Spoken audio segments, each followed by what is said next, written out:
এই সরকার যাই করবে সেটা ভুল হোক, ভালো হোক, মন্দ হোক, আমি বা আমার দল এটাকে চোখ বন্ধ করে সাপোর্ট দিবে, বিষয়টি এমন নয়। আরও বেশ কয়েকটি প্রশ্ন করতে চাই। যেমন বিএনপির অনেকগুলো অঙ্গীকার, অনেকগুলো কমিটমেন্ট নির্বাচনের আগে কিন্তু তিনি করেছিলেন। আমি চাই উনি প্রত্যেকটা কমিটমেন্ট বাস্তবায়ন করুক। এই জুলাই সনদ আমাদের অস্তিত্ব। এই জুলাই সনদের মাধ্যমেই আজকে এই নতুন বাংলাদেশ আমরা পেয়েছি। এই জুলাই সনদের মধ্য দিয়ে আজকে উনি তারেক রহমান বাংলাদেশের প্রধানমন্ত্রী হয়েছেন। বেগম খালেদা জিয়া তিনি জেল থেকে মুক্তি পেতেন না যদি না এই গণঅভ্যুত্থান হতো। তাহলে এই যে গণঅভ্যুত্থান, যে গণঅভ্যুত্থানের মধ্য দিয়ে আজকে এই নতুন বাংলাদেশ পেয়েছি, যে গণঅভ্যুত্থান করতে গিয়ে প্রায় 1400 মানুষকে জীবন দিতে হয়েছে, এই গণঅভ্যুত্থানের যে আজকে আমাদের একটা ফল, সেই ফলটাকে জুলাই সনদ। আমি জয়নুল আবেদিন। দর্শক, আমরা যদিও যারা এখন ক্ষমতায় আছেন, বিএনপি ক্ষমতায় আছেন, বিএনপির কেউ না থাকলে বিএনপির আজকে যে সরকার এখন ক্ষমতা, সেই ক্ষমতার একজন অংশীজনকে আমরা অংশী দলের একজন নেতাকে আমরা পেয়েছি, ফারুক হাসান। ফারুক হাসানের কাছে যেতে চাই। আসলে ফ্যামিলি কার্ডের যে বিষয়টা আজকে আপনারা শুরু করলেন, বিশেষ করে বিএনপি শুরু করলো বা শুরু করলেন, কি এই উদ্দেশ্য কতটা সফল হবে? এবং এই টাকাটা যদি বলা হচ্ছে 2000 থেকে 2500 টাকা পাবে, 2500 টাকা দিয়ে নারীরা কতটা ক্ষমতাবান হবে? ধন্যবাদ আপনাকে।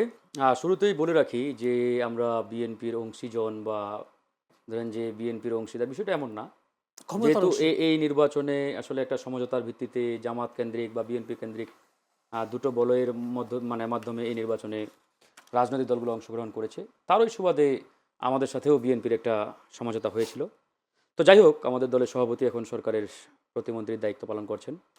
তো এটা আমাদের দলের সভাপতি ধরেন যে এখন এই সরকারের দায়িত্বপ্রাপ্ত মন্ত্রী। বাট আমাদের দলের নিজস্ব একটা ভিউ আছে, চিন্তা আছে এবং রাজনীতি আছে। আমরা সবসময় আমাদের দলের সেই রাজনীতিকে সামনে রেখে আমরা রাজনীতিটা বিগত সময়েও করেছি, এখনও করছি এবং ইনশাআল্লাহ ভবিষ্যতেও করে যাব।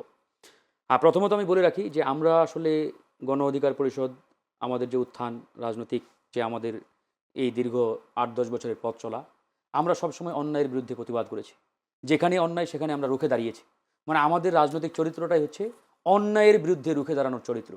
আমরা কখনোই অন্যায়ের কাছে আপোষ করি নাই, মাথা নত করি নাই। হ্যাঁ, আমি ব্যক্তির কথা বলছি না, আমাদের সামগ্রিক যে রাজনীতি, রাজনীতি। আমি রাজনীতিটার কথা বলছি। তো সেই জায়গা থেকে বর্তমান বিএনপির নেতৃত্বাধীন যে সরকার বা বিএনপি সরকার, এই সরকার, ব্যক্তির কথা কেন বলছেন? আমি আবারও বলছি, ব্যক্তির কথা কেন বলছেন? ধরেন ফর এক্সাম্পল আমাদের দলে তো আমি একাই দল না, অসংখ্য নেতাকর্মী এখানে রয়েছে। রাশেদ খান আমি ফারুক হাসান, এই নট অনলি রাশেদ, ধরেন যে আমি নিজেও যদি কোনো একটা অন্যায় করি, দ্যাট মিনস আমার এই অন্যায়কে আমার দল কখনো সাপোর্ট দেবে না, প্রশ্রয় দেবে না। আমি যদি অন্যায়ের পক্ষেও দাঁড়াই, সেটা আমার দল কখনো অ্যাকসেপ্ট করবে না। এই জন্যই বললাম যেখানে ব্যক্তি না, সামগ্রিক আমাদের যে রাজনীতি, সেই রাজনৈতিক ক্যারেক্টারের কথাটা আমি বললাম। তো যাই হোক, এখন বিএনপির নেতৃত্বাধীন যে সরকার, এই সরকার যাই করবে সেটা ভুল হোক, ভালো হোক, মন্দ হোক, আমি বা আমার দল এটাকে চোখ বন্ধ করে সাপোর্ট দিবে, বিষয়টি এমন নয়। আমি বারবার বলছি, এখন দেখেন এই যে ফ্যামিলি কার্ড বা আজকে কৃষি কার্ড, হ্যাঁ কৃষি কার্ডের কথা বলা হচ্ছে, আজকে ফ্যামিলি কার্ড উদ্বোধন করলেন প্রধানমন্ত্রী জনাব তারেক রহমান। আমরা ওনাকে ধন্যবাদ জানাই যে উনি উনার কথা রেখেছেন বা উনার যে কমিটমেন্ট, এই কমিটমেন্টের প্রথম স্টেপ তিনি বাস্তবায়ন করেছেন, এই জন্য স্যালুট।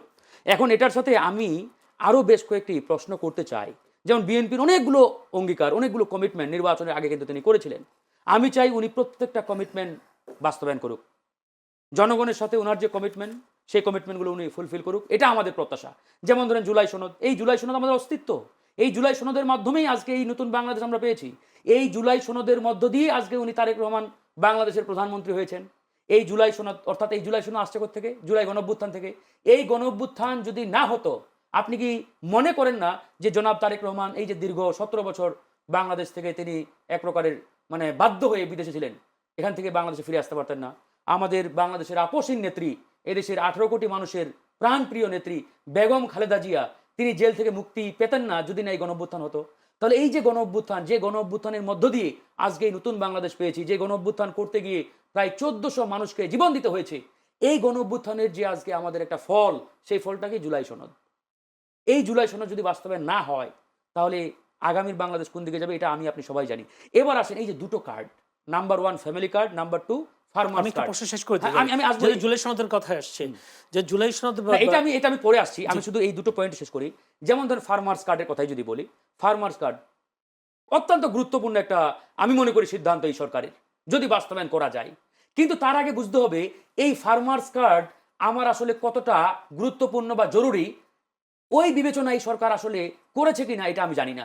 যেমন ধরেন আমার কৃষক ভাইরা প্রান্তিক লেভেলে, তারা সঠিকভাবে সার পাচ্ছে না, কীটনাশক পাচ্ছে না, তেল পাচ্ছে না। এই সার, বীজ, কীটনাশক না পাওয়ার কারণে তারা কিন্তু সঠিকভাবে ফসল উৎপাদন করতে পারে না। এখন ধরেন আপনি পাইলট প্রজেক্ট হিসাবে আপনি 1 বছরে ধরে নিলাম আপনি 5 লক্ষ মানুষকে ফার্মার্স কার্ড দিলেন। এখন আমার সারা বাংলাদেশে কৃষকের সংখ্যা কত? ধরেন যে কমপক্ষে 2 কোটি। তাহলে এই 2 কোটি মানুষের মধ্যে আপনি 5 লাখকে ফার্মার্স কার্ড দিলেন। 1,95,00,000 মানুষ যারা কৃষক, এই কৃষক ভাইরা এরা এই যে সঠিকভাবে সার পাচ্ছে না, উন্মুক্ত বাজারে সার পাচ্ছে না, বীজ পাচ্ছে না, কীটনাশক পাচ্ছে না, আবার ফসল উৎপাদন করার পরে সঠিকভাবে দামও পাচ্ছে না। তাহলে ধরেন এখানে লাভবান হলো কত লক্ষ? 5 লক্ষ। কিন্তু এই যে 1,95,00,000 কৃষক এরা যে লুজার হচ্ছে, ক্ষতিগ্রস্ত হচ্ছে, এটাই সরকার কিভাবে দেখছে? এটা কি বিবেচনায় নিয়ে আসে নাই? এবার ধরেন আপনার এই যে ফার্মার্স কার্ড আপনি দিলেন, খুব ভালো কথা, কিন্তু এটা বাস্তবায়ন করতে গিয়ে এর যে নেতিবাচক দিকগুলো, ধরেন এই যে নারীরা 2,000 টাকা করে পাচ্ছে, এমনও অনেক দেখবেন এখানে, মানে এমন না, মানে মোটা দাগে অধিকাংশই বলতে পারেন কর্মক্ষম নারী এরা এই কার্ডটা পাচ্ছে। এখন দেখা গেল ওই নারী বাইরে কাজ করলে দেখা যায় তো সে মাসে 10,000 থেকে 15,000 টাকা আয় করতো। যখন সে এই 2 থেকে 2,500 টাকা পাচ্ছে, সে কিন্তু তার ওই কর্মক্ষম যে শক্তিটা, এই শক্তিটা হারিয়ে ফেলছে। মানে সে এক প্রকারের মুখাপেক্ষী হয়ে যাচ্ছে, নির্ভরশীল হয়ে যাচ্ছে যে কার্ড যেহেতু আমার আছে 2,000 টাকা পাবো, বসে বসে খাই। তাহলে এটা কিন্তু এক প্রকার বার্ডেন হয়ে যাবে। এই জিনিসগুলো আসলে এই সরকার বিবেচনায় নিয়েছে কিনা এটা আসলে আমাদের ভাবতে হবে। আমরা এই জন্যই বলেছি প্রত্যেকটা ভালো উদ্যোগের পিছনেই তার পজিটিভ এবং নেগেটিভ সাইডগুলো কি এগুলো অ্যানালাইসিস করে সরকার যদি সিদ্ধান্ত না নেয় তাহলে কিন্তু হবে না। আবার আরেকটা বিষয় বলে শেষ করব, এই যে কার্ডগুলো, এই কার্ডগুলো সত্যিকার অর্থে যারা পাওয়ার যোগ্য তারা পাবে কিনা। এমনকি আমরা বিগত সময়ে যেটা দেখেছি যে সরকার দলীয় লোকজন ছাড়া অন্য কেউ পাচ্ছে না, এটাও কিন্তু একটা বড় ধরনের মানে প্রবলেম ক্রিয়েট করবে। বিএনপি তো বলছে কোনো বাস এটা তো এখন বলছে ভাই, এটা আসলে আজকে মাত্র দিল মাত্র 35-37 হাজার, 4 কোটি তারা যেহেতু অঙ্গীকার করেছে, আমি জানি না কতটুকু পারবে। এটা দিতে গিয়ে আমরা দেখবো তো 2-3 স্টেপ দোক, তারপরে দেখা যাক আসলে কত। ধন্যবাদ।